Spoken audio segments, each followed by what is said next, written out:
អូនប្រុសម្នាក់នោះមកធ្វើអីហ្នឹងជំរាបសួរមីងខ្ញុំជានិស្សិតថ្មីនៅក្នុងអគារនេះមកចុះឈ្មោះចូលស្នាក់នៅបាទនិស្សិតថ្មីយុវជនឲ្យលេខដែលចង់លួចចូលអន្តេវាសិកដ្ឋាននារីខ្ញុំធ្លាប់រាប់រយមកហើយខ្ញុំជានិស្សិតថ្មីនេះជាលេខដែលអន់បំផុតហើយទៅអន្តេវាសិកដ្ឋានបុរសនៅតំបន់ខាងជើងឯណោះដែលច្រឡំផ្លូវហើយដឹងនេះជាក្រដាសដែលសាលាឲ្យខ្ញុំបាទលីនអ៊ីប្រុសហើយທາງសៀន404មិនអាចទៅរួចតើគូក្បាលរបស់ពួកនាយកដ្ឋានសិក្សាធិការសាលានោះគិតស្អីហ្នឹងមិនក៏បែងចែកសិស្សប្រុសឲ្យមកស្នាក់នៅកន្លែងពួកយើងអីចឹងខ្ញុំក៏កំពុងតែគិតពីរឿងនេះដែលមីងខ្ញុំបានឆែកមើលក្នុងប្រព័ន្ធសាលាក៏ឃើញអីចឹងដែរទូរស័ព្ទទៅខាងនាយកដ្ឋានសិក្សាធិការរហូតហើយថ្ងៃនេះជាថ្ងៃចុងក្រោយនៃការចុះឈ្មោះចូលស្នាក់នៅទៀតបើមិនបានរៀបចំចូលស្នាក់នៅទេយប់នេះខ្ញុំច្បាស់ជាត្រូវគេងក្រោមស្ពានអាកាសហើយបាទចាំបន្តិចខ្ញុំឆែកមើលក្នុងកុំព្យូទ័រអូហូប្លែកមែនក្នុងប្រព័ន្ធពិតជាបង្ហាញបែបនេះមែនបន្ទប់404បន្ទប់នេះមិនមែនជាបន្ទប់ល្បែងដែលទើបតែជួសជុលហើយថ្មីនោះទេអីយុវជនឲ្យទោះបីជាមិនដឹងថាមានបញ្ហានៅត្រង់ណាប្រព័ន្ធមានបញ្ហាឬក៏បញ្ចូលទិន្នន័យខុសក៏ដោយប៉ុន្តែឥឡូវនេះនៅក្នុងប្រព័ន្ធកន្លែងគេងរបស់ឯងគឺពិតជានៅបន្ទប់404មែនហើយអ្វីដែលរឹតតែហួសចិត្តនោះគឺបន្ទប់404នេះគឺជាបន្ទប់ល្វែងសម្រាប់មនុស្ស4នាក់ហើយមានសិស្សស្រី3នាក់ស្នាក់នៅរួចទៅហើយ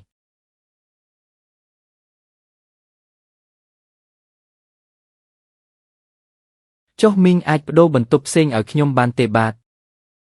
បដូរមិនទៅឆ្នាំនេះសាលាទូសិស្សច្រើនខាងអន្តេវាសិកដ្ឋានបុរសនៅតំបន់ខាងជើងណែនណានតាមតាប់ដោយត្រីកំពុងទៅហើយសាលាយើងអនុវត្តការបែងចែកដោយស្វ័យប្រវត្តិតាមប្រព័ន្ធអ៊ីនធឺណិតបើគ្មានហត្ថលេខារបស់ប្រធាននាយកដ្ឋានសិក្សាធិការទេគ្មាននរណាអាចកែប្រែបានឡើយហើយឥឡូវនេះជាថ្ងៃចុងសប្តាហ៍ទៀតប្រធានច្បាស់ជាត្រឡប់ទៅផ្ទះមើលចៅបាត់ហើយបានហើយគុំនៅបង្អង់យូអីក្នុងពេលដែលប្រព័ន្ធតម្រូវឲ្យឯងស្នាក់នៅខ្ញុំក៏អនុញ្ញាតឲ្យឯងចូលទៅចុះប៉ុន្តែយើងត្រូវនិយាយគ្នាឲ្យច្បាស់ជាមុនសិនទី1មិនអនុញ្ញាតឲ្យនាំសិស្សប្រុសផ្សេងចូលមកឡើយទី2ពេលចូលក្នុងបន្ទប់ត្រូវនៅឲ្យស្ងៀមស្ងាត់មិនត្រូវស្រាតអាវដើរចុះឡើងនៅក្នុងច្រកកបៀងឡើយទី3ប្រសិនបើខ្ញុំទទួលបានការប្តឹងតវ៉ាតែមួយគត់ពីសិស្សស្រីឯងត្រូវតែរៀបចំអីវ៉ាន់ចាក់ចេញភ្លាមយល់ហើយបាទមីងទៅចុះបន្ទប់404នៅជាន់ទី4ប៉ែកខាងកើតបង្អស់អូមែនហើយក្មេងស្រីទាំង3នាក់នៅបន្ទប់404នោះមិនមែនជាមនុស្សស្រួល4នោះទេមិនមែនជាមនុស្សស្រួល4នោះទេបើមិនយល់ទោះទេខ្ញុំសុំចូលទៅជាមួយផងបានទេបាទឯងជិះមុនចុះឯងទៅមុនទៅមកដល់ហើយត្រូវតែប្រឈមមុខមិនមែនគ្រាន់តែស្នាក់នៅជាមួយសិស្សស្រីទេអីទោះមិនធ្លាប់ញ៉ាំសាច់ជ្រូកក៏ធ្លាប់ឃើញជ្រូករត់ដែរតើឲ្យតែខ្លួនឯងចេះថែខ្លួនគ្រាន់តែបដូរកន្លែងគេងតែប៉ុណ្ណោះនរណាគេចង់បានខោអាវត្រណប់ម៉ូដកូនក្មេងរបស់ឯងហ្នឹងខ្លួនឯងចោលពីវាពីការមកបន្ទោសអ្នកណាអូយកុំឆ្លោះគ្នាអីឆាប់មកជួយខ្ញុំផងកុំព្យូទ័រខ្ញុំដូចជាចេញផ្ទាំងខៀវទៀតហើយបានហើយខ្ញុំទៅចោលសម្រាមឥឡូវហើយកុំដេញដល់ពេកតើខ្ញុំមិនទាន់ភ្ញាក់ពីគេងមែនទេ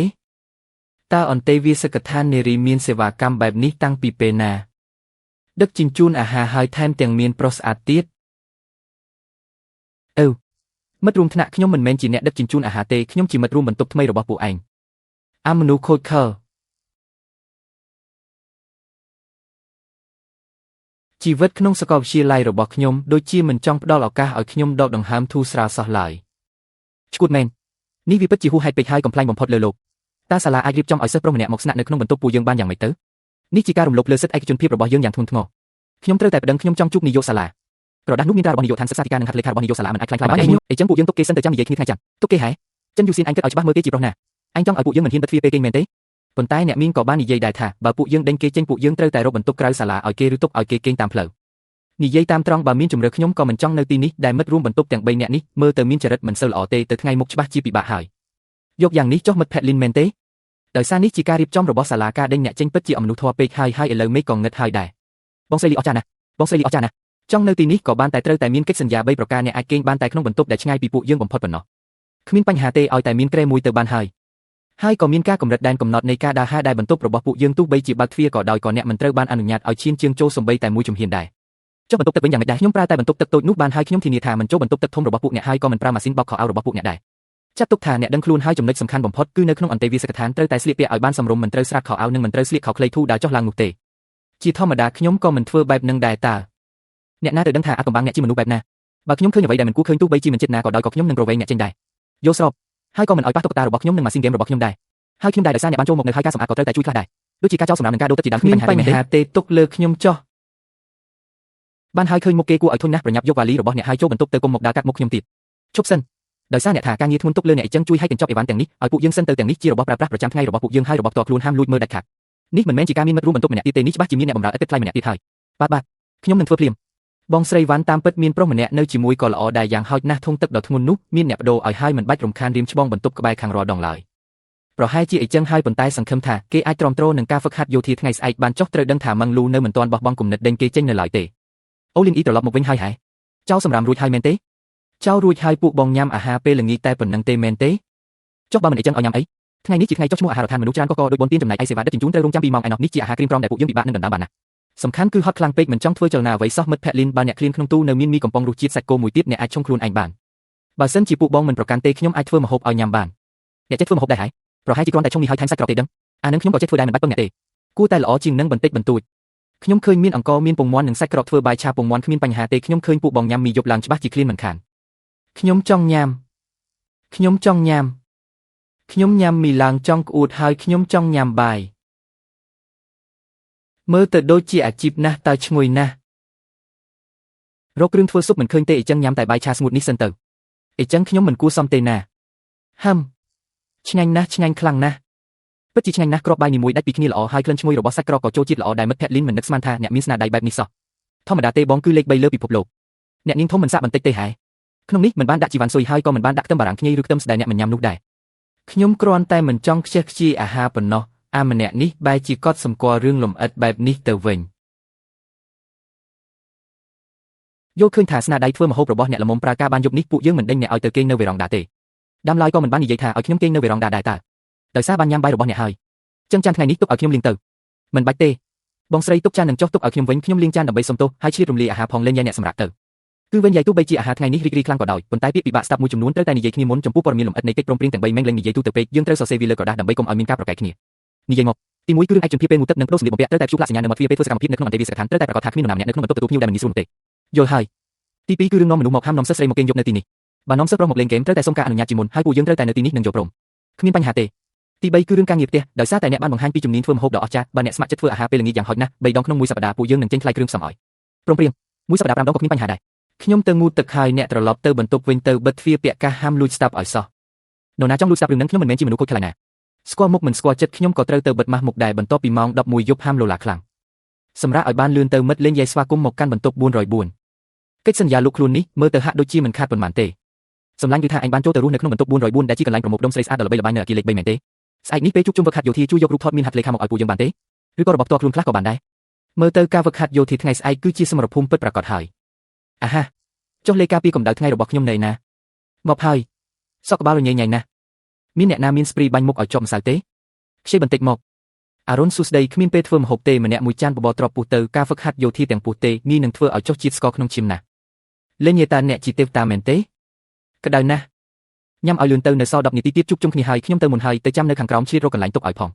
ងទៅកុំភ្លេចជួយរកកន្លែងត្រជាក់នៅខាងក្រោយជួយឲ្យពួកយើងផងមើលនឹងនេះគឺគេនឹងឲ្យប្រុសម្នាក់ដែលបានចូលទៅរស់នៅក្នុងបន្ទប់404នោះអូប្រេឲ្យមែនឬអត់ហ្នឹងរស់នៅជាមួយផ្កាប្រចាំសាលាគឺគេមែនទេដែលរស់នៅក្នុងអន្តេវាសិកដ្ឋានស្រីអាំងអីទៅខ្ញុំមកថាដោយសារតែប្រព័ន្ធខុសបច្ចេកទេសតែគេក្រាស់ក្រលើមិនព្រមចេញសោះខ្ញុំក៏ចង់ទៅរស់នៅក្នុងអន្តេវាសិកដ្ឋានស្រីដែរទោះបីជាឲ្យគេងលើអត់ក៏ព្រមដែរលើថាគេថែមទាំងធ្វើម្ហូបឲ្យស៊ូម៉េងលេងញ៉ាំទៀតផងយីទេវតារបស់ខ្ញុំឈរត្រង់បែរទៅស្ដាំឯងចេញពីជួរមកឈ្មោះអីគេបាទលឿនយេអូខ្ញុំស្គាល់ឯងយប់មិញរឿងនេះល្បីពេញគ្រប់គ្រូបង្វឹកអស់ហើយឬថាមានលោកសង្ខាងចេញម្នាក់រស់នៅក្នុងរូងពីងក្នុងចំណោមសិស្សថ្មីឆ្នាំនេះគឺឯងមែនទេរីកាគ្រូបង្វឹកគឺដោយសារតែប្រព័ន្ធបែងចែកខុសទេសំណាងក៏ជាផ្នែកមួយនៃសមត្ថភាពដែរប៉ុន្តែដោយសារតែឋានៈពិសេសរបស់អ្នកដែលងាយនឹងបង្កឲ្យមានការខឹងសម្បារពីមហាជនខ្ញុំសម្រេចចិត្តបន្ថែមការងារឲ្យអ្នកអនុប្រធានកងអនុហ្វេណាតូចរបស់យើងគឺត្រូវប្រគល់ឲ្យអ្នកជាអ្នកកាន់ហើយទទួលខុសត្រូវស្រែកពាក្យស្លោករៀបចំជួរហើយក៏ត្រូវជួយសិស្សស្រីលើកទឹកផងដែរអាហាខ្ញុំមិនចង់រីកាយោពងនៃអនុប្រធានកងអនុហ្វេណាតូចបបពេលព្រឹកអរគុណហើយណាយីទេវតាញឹមដាក់គេទៀតកុំចាត់គេទៅត្រូវតែកម្ចាត់គេចេញហ្វឹកហាត់យោធាបែបនេះមិនបាច់ហ្វឹកហាត់ទៀតទេខ្ញុំគិតថាការហ្វឹកហាត់យោធារយៈពេលកន្លះខែនេះប្រហែលជាកន្លះខែដ៏វែងបំផុតនៅក្នុងជីវិតរបស់ខ្ញុំហើយទាំងអស់គ្នាឈរឲ្យត្រង់កន្លះម៉ោងអ្នកណាមានចលនាត្រូវហ្វឹកហាត់បន្ថែមរីកាគ្រូបង្វឹកមានមនុស្សសន្លប់ហើយគឺសេកសេប្រហែលជាចុះជាតិស្ករក្នុងឈាមទៀតហើយលឿនឡើងជូនទៅបន្ទប់ព្យាបាលអ្នកណាមានកម្លាំងខ្លាំងសេភ្ញាក់ឡើងគ្រូបង្វឹកខ្ញុំជូននាងទៅមនុស្សម្នាក់នេះទោះបីជាធម្មតាមើលទៅរាងស្គមបន្តិចមែនប៉ុន្តែដើមទ្រូងនេះរឹងមាំល្អណាស់លើកនេះទៅថ្ងៃមុខមិនត្រឹមតែត្រូវលាងចានឲ្យគេទេថែមទាំងត្រូវហៅគេថាបងប្រុសទៀតមែនទេនរណាអរប្រពន្ធខ្ញុំកម្មវិធីខ្ញុំនៅណាកម្មវិធីប្រវែង40ម៉ែត្ររបស់ខ្ញុំនៅណាចប់ហើយខ្ញុំខ្លាចជាសត្រូវរបស់មនុស្សគ្រប់គ្នាហើយលើកនេះច្បាស់ជាដោះស្រាយមិនរួចទេខ្ញុំថាចង់អរគុណឯងតើឯងខ្លងមែនទេឥឡូវឈឺណាស់បានហើយកុំកម្រើកផ្ដេសផ្ដាសនាងចង់ញ៉ាំអីខ្ញុំទៅទិញដំបងនៅហាងឲ្យញ៉ាំទ្របពោះ បានហើយគ្រូពេទ្យថាឯងមានសម្ពាធឈាមទាបបូករួមទាំងត្រូវកម្ដៅថ្ងៃខ្លាំងទើបដាក់សេរ៉ូមឃ្លួយកោសឲ្យនៅលើទុំមានទឹកក្តៅវណ្ណផឹកខ្លួនឯងទៅកុំកម្រើកផ្ដេសផ្ដាសហើបមាត់ហេតុអ្វីខ្ញុំនៅទីនេះនាងសន្លប់នៅលើទីលានរត់ល្អដែលមុខមិនបោកនឹងដីខូចសម្រស់សំណាងឲ្យខ្ញុំរត់រហ័សទៅចាប់នាងតាន់គឺអរគុណស្អីគេខ្ញុំថាអរគុណឯងតើឯងខ្លងមែនទេឈឺណាស់បានហើយកុំកម្រើកផ្ដេសផ្ដាសនាងចង់ញ៉ាំអីខ្ញុំទៅទិញដំបងនៅហាងឲ្យញ៉ាំទ្រពពោះខ្ញុំចង់ញ៉ាំសាច់ខ្វៃចង់ញ៉ាំឆ្អឹងជំនីជូរអែម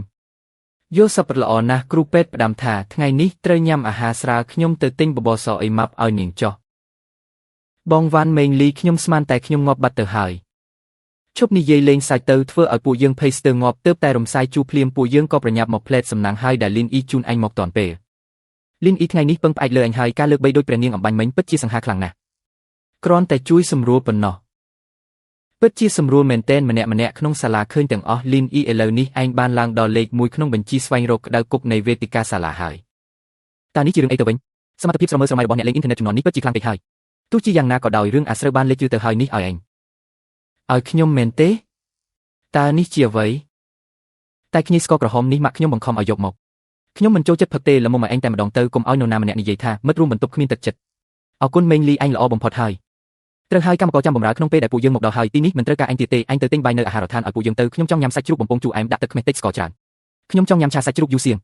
បាទខ្ញុំជាអ្នកបម្រើខ្ញុំជាអ្នករត់ការអំបញ្ញមិញប្រធានថ្នាក់បានប្រាប់ថាស្អែកយប់មានកម្មវិធីជួបជុំសិស្សថ្មីរាប់បន្ទប់ស្នាក់នៅទាំងអស់ត្រូវតែមានការសម្ដែងមួយបន្ទប់404ពួកយើងជាបន្ទប់ពិសេសត្រូវបានគេចង្អុលបង្ហាញថាត្រូវតែចូលរួមការសម្ដែងខ្ញុំមិនកាទេសម្លេងខ្ញុំមិនពីរទេខ្លួនប្រាណក៏រឹងកំប្រេះទៀតមិនមែនឲ្យឯងច្រៀងម្នាក់ឯងទេពួកយើងទាំង3នាក់ដើមឡើយក្រុងនឹងរំរបាំកូរ៉េចិនយូសៀងឥឡូវនេះប្រកាសជារំមិនកាទេប៉ុន្តែបញ្ជីឈ្មោះត្រូវបានគេដាក់ទៅហើយលីនអ៊ីឯងចេះលេងឧបករណ៍តន្ត្រីអីខ្លះទេហ្គីតាចេះបន្តិចបន្តួចដែរ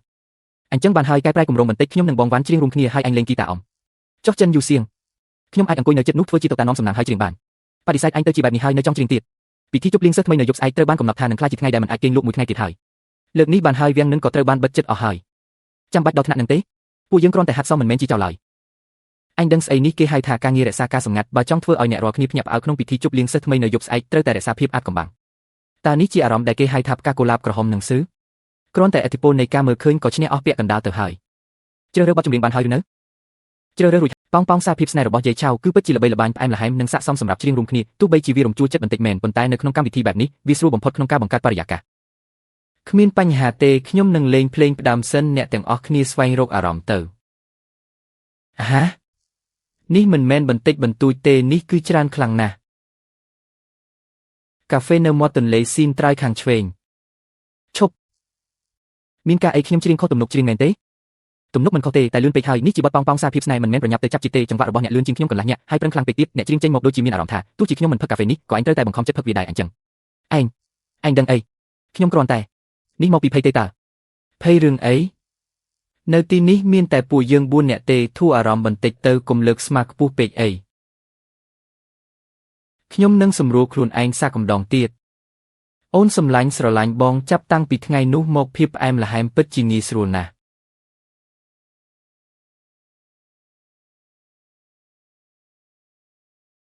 ភ្លេចវាទៅភ្លេចរឿងអំបញ្ញមិញទៅខ្មាស់គេខ្លាំងណាស់តាមពិតហាមសើចលេងយាយហាមអញសើចដាច់ខាតបើអញហ៊ានសើចចេញមកខ្ញុំនឹងដេញអញចេញខ្ញុំជាអ្នកអាជីពទោះជាកំ pl ែងយ៉ាងណាក៏ខ្ញុំមិនសើចដែរលើកលែងតែទ្រាំមិនបានឯងនៅនិយាយទៀតបានហើយសំឡេងអំបញ្ញមិញគឺដោយសារតែអ្នកដកដង្ហើមខុសកន្លែងមុនពាក្យចាប់ផ្ដើមនេះមានសញ្ញាឈប់1ភាគ16អ្នកត្រូវលួចដកដង្ហើមនៅទីនោះប្រើកម្លាំងពោះមិនមែនប្រើបំពង់ក៏ស្រែកទេមើលមាត់ខ្ញុំអានឹងមិនមែនជាមនុស្សវិកលចរិតស្នាក់នៅក្នុងអន្តេវាសិកដ្ឋានស្រីទេអីហើយអ្វីពេលគេមកចាប់ទៅមើលទៅសង្ហាគួរសំដែតើយល់ហើយឬនៅយល់ហើយអញ្ចឹងសាកម្ដងទៀតទៅលើកនេះពួកយើងសម្រួលភ្លើងឲ្យងឹតបន្តិចទៅមានបរិយាកាសបន្តិចប្រហែលជាមិនសូវភ័យទេសិមិនរៀបចំភ្លើងទៅល្អឥតខ្ចោះអស្ចារ្យណាស់នេះពិតជាចំណុចលេចធ្លោបំផុតសម្រាប់យប់ស្អែកហើយលេងយាយឯងនឹងក្លាយជាលេខ1ក្នុងបញ្ជីប្រុសដែលគេចង់តាក់ទងបំផុតហើយកុំតាក់ទាញការស្អប់ខ្ពើមមកខ្ញុំអីឲ្យតែស្អែកមិនត្រូវគេគប់សុទ្ធដាក់ខ្ញុំអរគុណព្រះជាម្ចាស់ណាស់ទៅហើយកុំបារម្ភអីមានខ្ញុំនៅទីនេះតើអ្នកណាហ៊ានគប់សុទ្ធដាក់ឯងខ្ញុំនឹងឲ្យឆេនជាជាហ៊ីកែប្រែពិន្ទុក្នុងប្រព័ន្ធកុំព្យូទ័ររបស់ពួកគេមិនខានវ៉ាវខ្ញុំនឹងត្រូវជាប់គុកហើយជីវិតនិស្សិតសាកលវិទ្យាល័យនេះមើលទៅហាក់ដូចជាគួរឲ្យចាប់អារម្មណ៍ជាងការគិតបន្តិចព្យុះសង្ឃរាដែលមើលមិនឃើញកំពុងតែបង្កើតឡើងហើយធ្វើម៉េចទៅខ្ញុំមានអារម្មណ៍ថាចង់ទៅបន្ទប់ទឹកណាស់ទ្រាំសិនទៅនៅសល់តែ5នាទីទៀតដល់វេនហើយបើទៅបន្ទប់ទឹកឥឡូវនេះក្រែងលោត្រឡប់មកមិនទាន់គឺចប់ហើយ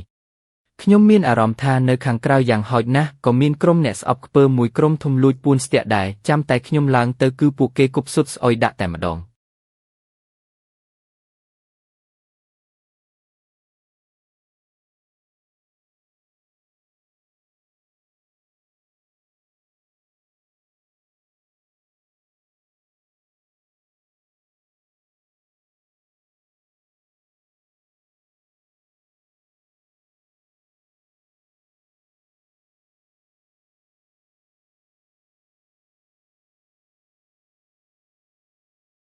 កុំខ្លាចអីមានខ្ញុំនៅទីនេះហើយ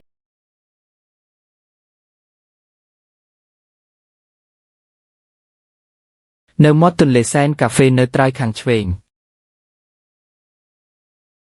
ដៃខ្ញុំកាន់មួយកែវភ្លាក់រសជាតិភាពស្រស់ស្អាតរបស់អ្នកបូមាត់ដែលបន្សល់ទុកស្នាមថើប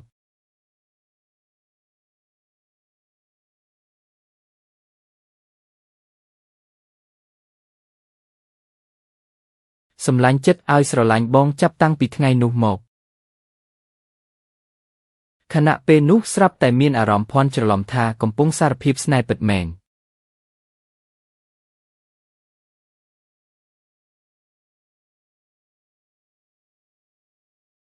តា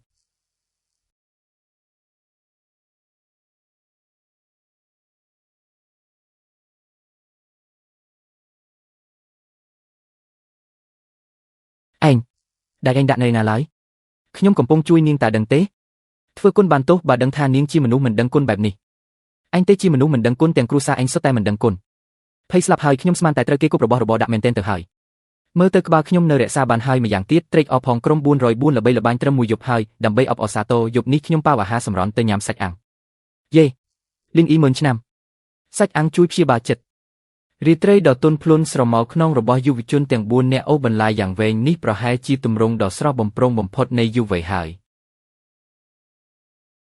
ថៅកែសុំសាច់ជៀម10ចង្កាក់ទៀតហិរបំផុតគ្មានរឿងអ្វីដែលសាច់អាំងមួយពេលមិនអាចដោះស្រាយបានឡើយបើមានគឺពីពេលសម្លឹងមើលស្រីទាំង3នាក់ដែលដោះរបាំងភាពរុងរឿងចេញខ្ញុំបានត្រឹមតែក្រវីក្បាលដោយអស់សង្ឃឹមញ៉ាំហិរតិចទៅភ្លេចហើយអីថាទើបតែព្យួរសេរ៉ូមថ្ងៃនេះញ៉ាំអាម៉ាឡិននេះទៅល្អសម្រាប់ក្រពះគួរឲ្យធុញណាស់លីនអ៊ីសម្ដីឯងឥឡូវនេះកាន់តែដូចឪពុកខ្ញុំទៅហើយខ្ញុំពិតជាប្រាថ្នាចង់បានកូនស្រីធំប៉ុននាងមែននោះច្បាស់ជាធូរចិត្តជាងនេះច្រើនលីនអ៊ីដឹងទេតាមពិតទៅពេលខ្ញុំឃើញឯងលើកដំបូងគឺស្អប់ឯងខ្លាំងបំផុតតែម្ដង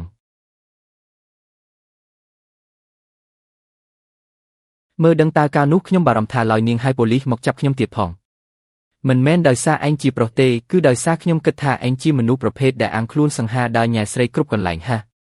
ហ៊ានមកស្នាក់នៅក្នុងអន្តេវាសិកដ្ឋានស្រីច្បាស់ជាគ្មានបំណងល្អទេខ្ញុំដូចជាមនុស្សខូចខើថ្នាក់នឹងផងដូច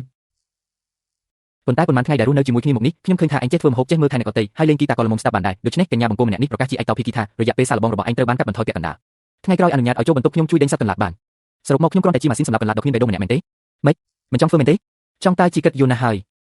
លីនអ៊ីកុំប្រកាន់អីម៉ឹងលីគាត់គ្រាន់តែមាត់អាក្រក់តែចិត្តល្អទេថ្ងៃនេះគាត់នៅលើឆាកភ័យខ្លាំងណាស់បើគ្មានក្រសែភ្នែករបស់ឯងទេគាត់ប្រហែលជាមិនអាចទ្រាំទ្របានឡើយខ្ញុំដឹងហើយអាចខ្លាចជាមិត្តភក្តិរបស់ស្រីស្អាតទាំងនេះខ្ញុំពិតជាស្កប់ស្កល់ណាស់ទៅហើយមិត្តភក្តិមែនទេតោះដើម្បីមិត្តភាពរបស់យើងដើម្បីក្រុម404និងដើម្បីលីនអ៊ីដែលមិនត្រូវគេគប់សុទ្ធនៅថ្ងៃនេះចូលកៅមិនរួចទេខ្ញុំត្រូវកង់លេងរួចហើយលីនអ៊ីមកជួយបន្តិចទៅនាងដើរលេងរួចហើយបែបនេះតោះទៅពួកយើងស្និទ្ធស្នាលគ្នាណាស់ទៅហើយខ្ញុំនឹងយឺឈៀវលើកនាងមិនរួចទេឡើងមកអ្នកនាងធំលិនយាយខ្លួនរបស់ឯងសុទ្ធតែធំក្លិនមនុស្សសាមញ្ញអូខេជួយប៉ុណ្ណឹងហើយនៅតែរអ៊ូទៀតលិនយាយតាមពិតទៅទោះជាការធ្វើម្ហូបឬក៏ការលេងហ្គីតាយប់នេះខ្ញុំចូលចិត្តទាំងអស់អរគុណណាស់ខណៈពេលនោះខ្ញុំមិនដឹងថាជាដោយសារកម្ដៅខ្លួនពីក្រោយឬក៏ការសារភាពភ្លាមនោះទេបេះដូងខ្ញុំស្រាប់តែលោតខុសចង្វាក់មិនអីទេមិនដល់មួយសប្តាហ៍ផងជីវិតខ្ញុំបានផ្លាស់ប្ដូរយ៉ាងខ្លាំងពីការបដិសេធទៅជាការសម្របសម្រួលហើយថែមទាំងមានអារម្មណ៍ដូចជាផ្ទះបន្តិចបន្តួចស៊ូមេងឡៃដែលរឹងរូសវិនវ៉ាន់ដែលទន់ភ្លន់យូឈៀវដែលរស់រវើកពួកគេមិនមែនគ្រាន់តែជាឈ្មោះទៀតទេតែជាមនុស្សមានជីវិតហើយហាក់ដូចជាគួរឲ្យស្រឡាញ់ទាំងអស់ឈប់គិតទៅគេងសិនមើលទៅទោះបីជានរណាម្នាក់ស្រវឹងក៏ដោយប៉ុន្តែក្នុងចិត្តនៅតែបារម្ភពីរូបភាពរបស់ខ្លួនណាស់តើនេះគឺជាការសម្ងាត់តូចមួយរវាងខ្ញុំនិង404យប់ជ្រៅហើយថ្ងៃស្អែកព្រះអាទិត្យប្រហែលជានឹងកក់ក្ដៅជាងនេះចិត្តយឺតម៉ោងហើយប្រញាប់ធ្វើអីនៅសល់កន្លះម៉ោងទៀតតើលេងយាយអាហារពេលព្រឹកខ្ញុំមិនញ៉ាំទេខ្ញុំយកទឹកសណ្តែកនេះទៅជាមួយ យកព្រមដាក់ប្រយ័ត្នប្រយែងផងលេងໃຫญ่ម៉ោងសិក្សានេះគឺនៅក្នុងសាលធំនៃអគារទី3មានមនុស្សច្រើនណាស់តើឯងចង់ជៀសវាងការយល់ច្រឡំទេប្រសិនបើពួកយើងចូលទៅជាមួយគ្នាខ្លាចអីពួកយើងធ្វើខ្លួនត្រឹមត្រូវមិនខ្លាចគេនិយាយដើមឡើយម្យ៉ាងទៀតខ្ញុំជាអ្នកបម្រើកិច្ចសន្យាការជួយម្ចាស់ការងារគឺជាកាតព្វកិច្ចរបស់ខ្ញុំមិនអីទេអញ្ចឹងនឿយហត់លោកអ្នកបម្រើហើយតើម្នាក់នោះគឺជាស្ដេចបាយទុន404ហើយឬថាគាត់លេងហ្គីតាពីរោះណាស់គាត់ធ្វើបែបនេះដើម្បីបានរៀនជាមួយស្រីស្អាតពិតជាអ្នកឈ្នះក្នុងជីវិតមែនណេសាក់មើលទឹកសណ្ដែកនេះគ្មានដាក់ស្ករទេដឹងដាក់តើផ្អែមតើ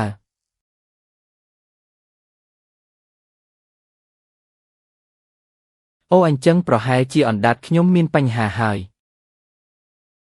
អូហូមកដល់ហើយពិតជាស្រីស្អាតស៊ូនឹងទេធីតាវិនមែនហើយនឹងលេងយ៉ាងនោះទៀតពួកគេអង្គុយជាមួយគ្នាមែនអង្គុយទៅបែបនេះមិនសូវល្អទេដឹងនោះជាកៅអីកណ្ដាលណាប្រាប់ឲ្យអង្គុយគឺអង្គុយទៅជួយបាំងភ្នែកពួករយរំខាននៅខាងក្រោយផងតាមពិតយកខ្ញុំធ្វើជាខែសោះនេះមិនមែនជាការរៀនសូត្រទេអូហូថ្ងៃនេះថ្នាក់រៀនពេញណាស់តើប៉ុន្តែខ្ញុំក៏បានឮថាមានមនុស្សល្បីម្នាក់ក្នុងចំណោមសិស្សថ្មីរបស់យើងតើគឺដោយសារគាត់ទើបបានជាអ្នករាល់គ្នាមកជុំគ្នាបែបនេះមែនទេនិស្សិតប្រុសម្នាក់នោះកុំពួនអីគឺឯងនឹងហើយម្នាក់ពាក់អាវស្នុះឬថាឯងរស់នៅក្នុងអន្តេវាសិកដ្ឋានស្រីហើយតោះក្រោកឈរឡើងឲ្យអ្នករាល់គ្នាស្គាល់បន្តិចមើលជំរាបសួរលោកគ្រូខ្ញុំបាត់ឈ្មោះលេងយ៉ៃដោយសារតែឯងពិសេសបែបនេះលោកគ្រូចង់សាកល្បងឯងបន្តិចពួកយើងនិយាយអំពីជាយើងមានឃ្លាមួយថានារីទន់ភ្លន់និងរៀបរយគឺជាគូគប់ដ៏ស័ក្តិសមសម្រាប់សុភាពបុរសតើឯងយល់យ៉ាងណាស្លាប់ហើយសំណួរពិបាកឆ្លើយណាស់លោកគ្រូខ្ញុំគិតថាឃ្លានេះនៅក្នុងសម័យបច្ចុប្បន្នអាចមានការបកស្រាយថ្មីនារីទន់ភ្លន់និងរៀបរយមិនត្រឹមតែសំដៅលើរូបសម្រស់ទេតែសំដៅលើនារីដែលមានឯករាជ្យភាពគុណធម៌និងភាពរឹងមាំក្នុងចិត្តហើយការប៉ងប្រាថ្នារបស់សុភាពបុរសមិនមែនគ្រាន់តែជាការស្រឡាញ់ទេតែគឺជាការកោតសរសើរនិងការការពារដូចជាទោះបីជាស្ថិតក្នុងចំណោមស្រីស្អាតច្រើនក៏ដោយក៏សុភាពបុរសត្រូវតែរក្សាភាពស្អាតស្អំរបស់ខ្លួនដែរល្អណាស់ពិតជាពាក្យរក្សាភាពស្អាតស្អំដ៏ល្អការបកស្រាយរបស់ឯងទោះបីជាខុសពីន័យដើមបន្តិចប៉ុន្តែបើប្រៀបធៀបនឹងស្ថានភាពរបស់ឯងវាហាក់ដូចជាការព្យាយាមការពារខ្លួនយ៉ាងខ្លាំងណាស់ការពារខ្លួនអីទៅនេះកំពុងតែបង្ហាញភាពស្មោះត្រង់ចំពោះមិត្តរួមបន្ទប់ទេដឹងអូខេអង្គុយចុះទៅដោយសារតែឯងមានគំនិតល្អបែបនេះឯងនឹងធ្វើជាប្រធានថ្នាក់សម្រាប់ឈ្មោះនេះហើយទៅថ្ងៃក្រោយការប្រមូលកិច្ចការផ្ទះនិងការហៅឈ្មោះគឺជាភារកិច្ចរបស់ឯងហាអីគេភ្ញាក់ផ្អើលអីនេះគឺជាការទុកចិត្តរបស់សាលាចំពោះឯងរំភើបណាស់នារីលីនទៅថ្ងៃមុខបើខ្ញុំចង់កិច្ចសាលាអាចមករកឯងជួយបានទេយល់សប្បុរសល្អណាស់សម្លឹងមើលស្នាមញញឹមដ៏ស្រស់បំព្រងរបស់ក្មេងស្រីក្បែរខ្លួនស្ដាប់សំឡេងបង្រៀនរបស់គ្រូជីវិតជានិស្សិតសាកលវិទ្យាល័យបែបនេះហាក់ដូចជាមិនអាក្រក់ឡើយលីនយីមែនទេ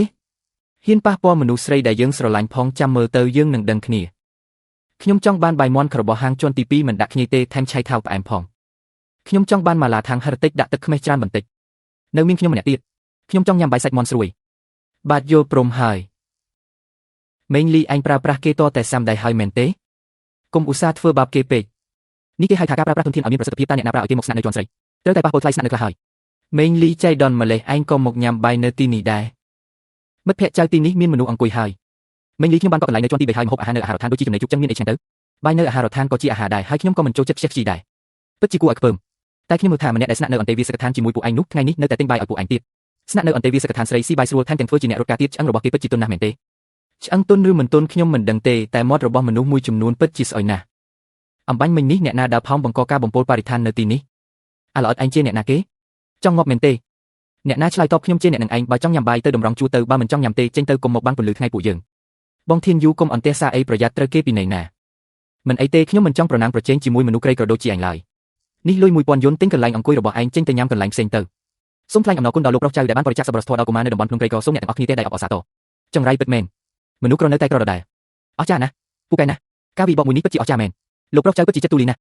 ប្រញាប់មើលមុខរបស់ចៅធានយូទៅឡើងក្រហមព្រាតហើយខ្លាចអីទៅខ្ញុំទើបតែជួយឯងធ្វើរឿងល្អមួយតើមិនបាច់អរគុណទេញ៉ាំបាយប្រយ័ត្នត្រជាក់អស់ញ៉ាំមិនឆ្ងាញ់មាន់ថ្ងៃនេះពិតជាឆ្ងាញ់ប្លែកភ្នែកតែម្ដងធ្វើបានល្អណាស់លីនយីរឿងនេះមិនទាន់ចប់ទេឯងពូកែតែនៅក្នុងអាហារដ្ឋាននឹងឯងការប្រកួតបាល់បោះសប្តាហ៍ក្រោយបើឯងមានសមត្ថភាពហ៊ានចុះឈ្មោះលេងទៅការប្រកួតបាល់បោះអីគេការប្រកួតបាល់បោះពានរង្វាន់ចំណូលថ្មីតើចៅធានយូគឺជាកីឡាករបម្រុងរបស់ក្រុមសាលាគេលេងពូកែណាចុះបើគេមិនព្រមប្រឡែងដែរទេតើត្រូវធ្វើដូចម្ដេចគ្រូសាស្ត្ររបស់ចៅធានយូមានឥទ្ធិពលណាស់ហើយគេក៏មានឥទ្ធិពលនៅក្នុងផ្នែកកីឡាដែរទឹកមកស្ទះទំនប់ខ្មាំងមកដដៅតស៊ូភារកិច្ចចម្បងរបស់យើងឥឡូវនេះគឺញ៉ាំបាយក្នុងពេលដែលសម្រាប់ចិត្តរស់នៅក្នុងសាកលវិទ្យាល័យដែលពោពេញដោយការភ្ញាក់ផ្អើលនេះរយៈពេល4ឆ្នាំភ្ជុះភ្លៀងបន្តិចបន្តួចនេះចាត់ទុកថាជាគ្រឿងទេសចុះមកអ្នកទាំងអស់គ្នាប្រមូលផ្ដុំគ្នាសូមស្វាគមន៍សមាជិកថ្មីរបស់យើងលីនយីសម្លឹងមើលក្រុមបាល់បោះបុរសនៃមហាវិទ្យាល័យអក្សរសាស្ត្រដែលគេសន្មតថានេះខ្ញុំក៏ធ្លាក់ចូលទៅក្នុងភាពស្ងៀមស្ងាត់បងប្រធានក្រុមតើយើងនៅមានកីឡាករបម្រុងផ្សេងទៀតដែលមិនទាន់មកទេអស់ហើយមានតែប៉ុណ្្នឹងឯងគោលដៅរបស់យើងគឺការពារឆៃថាវអូមិនមែនទេការពារកិត្តិយសឲ្យតែមិនចាញ់អាម៉ាស់ពេកគឺចាត់ទុកថាឈ្នះហើយលីនយីតើឯងលេងនៅតំណែងណាលេងអីក៏បានដែរការរៀនវិទ្យាល័យធ្លាប់លេងខ្សែប្រយុទ្ធស្លាប់ហើយជួនកាលក៏ដើរតួជាខ្សែការពារបញ្ជីការប្រកួតដែរល្អណាស់ពួកយើងកំពុងតែខ្វះអ្នកគ្រប់គ្រងបាល់ល្មមមានឯងម្នាក់ពួកយើងដូចជាមានគូក្បាលបញ្ជីការប្រកួតអញ្ចឹងមិនហ៊ានទទួលងារជាគូក្បាលទេសង្ឃឹមថាអាចជួយនាំក្រុមលេងទៅមុខបានចុះប្រញាប់មើលទៅគឺស៊ូមេងលីហើយនឹងវិនហេតុអីបានជាពួកនាងមកទីនេះនេះពិតជាការលេងបាល់ទាំងត្រដរណាស់ក្នុងពេលដែលខ្ញុំកំពុងពិចារណាថាតើគួរធ្វើជាឈឺដើម្បីដកខ្លួនចេញពីការប្រកួតនៅពេលនោះពួកគេក៏បានមកដល់លីនយីចាប់យកទៅ ឯកសន្តានក្រុមនេះអាក្រក់មើលណាស់ស្អែកខ្ញុំនឹងរចនាឈុតថ្មីជូនអ្នករាល់គ្នាឡើងវិញកុំអីនេះជាការតបពេករបស់ពួកយើងទេទេពធីតាស៊ូរឿងតូចតាចប៉ុណ្ណឹងមិនហ៊ានរំខានដល់អ្នកឡើយថាវិការក្រុមមិនមានច្រើនទេបើពួកយើងត្រូវប្រកួតពួកយើងមិនអាចចាញ់សន្ទុះស្មារតីបានឡើយចិត្តទូលីណាអូមិនមែនទេទេពធីតាស៊ូចិត្តទូលីណាអាម៉ាប់កុំរត់ទៅក្រៅការពីទីតាំងលឿនឡើងទទួលបញ្ជាប្រធានក្រុមពួននៅជ្រុងខាងក្រោមបើទៅដល់បោះបញ្ចូលទីភ្លាមអ្នករៀនពូកែកុំខ្លាចការប៉ះទង្គិចខុតបរោះម្នាក់នោះឲ្យជាប់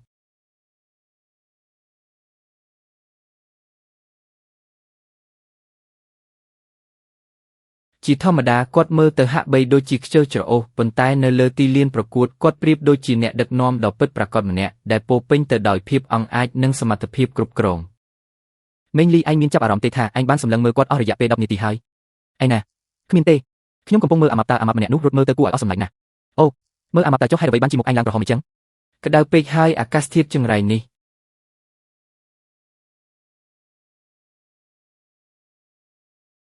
ហត់ណាស់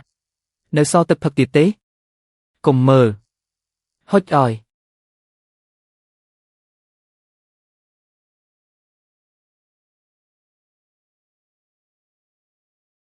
អរគុណច្រើនអ្នកចាត់ការ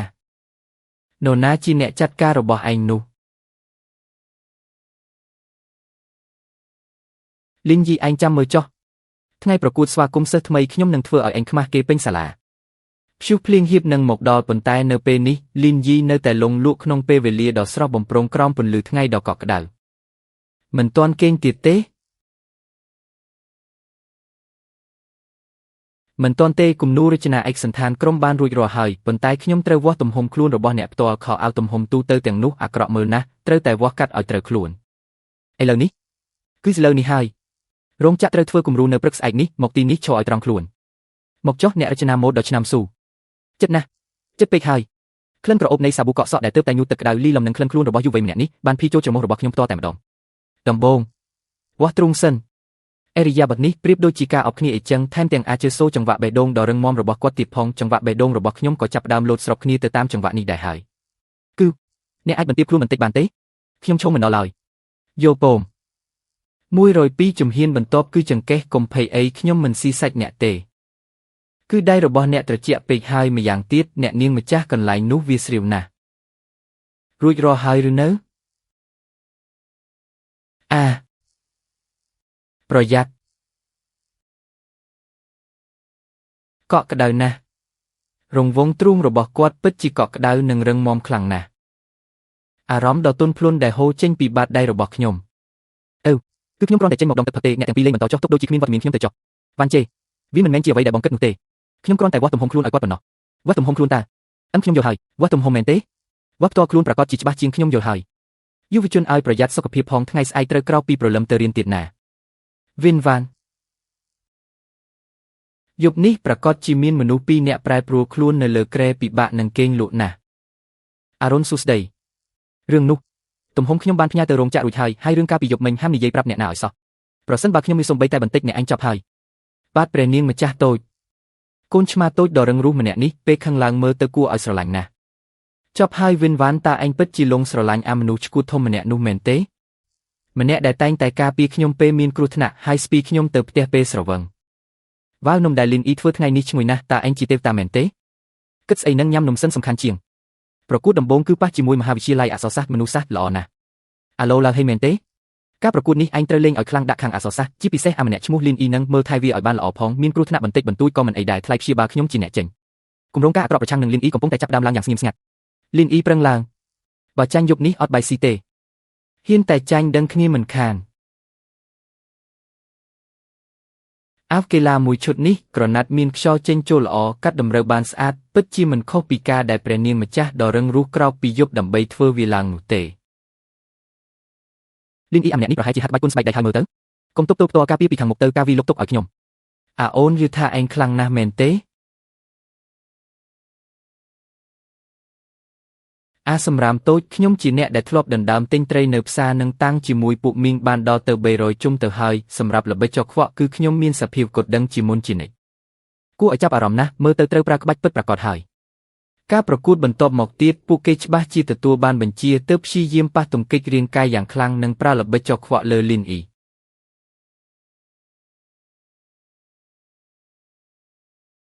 ពួកនេះលេងខ្វក់ខ្លាំងណាស់នេះមិនមែនលេងបាល់ទេនេះគឺវាមនុស្សច្បាស់ខ្ញុំនឹងទៅប្តឹងអាជ្ញាកណ្ដាលយើងមិនប្រកួតទៀតទេវិនវ៉ាន់បាដកខ្លួនឥឡូវនេះមិនត្រូវតាមបំណងរបស់ពួកវាទេអីប៉ុន្តែតើឈឺខ្លាំងទេមិនឈឺទេកុំបារម្ភខ្ញុំដឹងត្រូវធ្វើម៉េចហើយវគ្គដំបូងគ្រាន់តែជាការសាកល្បងដែនកំណត់របស់ពួកគេប៉ុណ្ណោះក្នុងពេលដែលពួកគេមិនចង់លេងបាល់ឲ្យស្រួលបួលខ្ញុំមានតែបដូរវិធីលេងវិញហើយ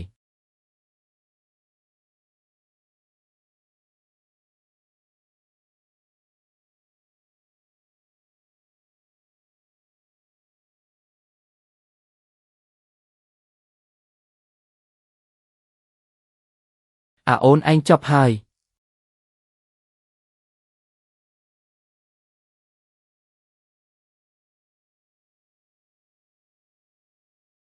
លីងអ៊ីឯងយ៉ាងម៉េចហើយកុំធ្វើឲ្យខ្ញុំភ័យអីយំធ្វើអីលើកនេះពួកយើងឈ្នះពិតមែនហើយមនុស្សឈួតប្រសិនបើឯងពិការខ្ញុំ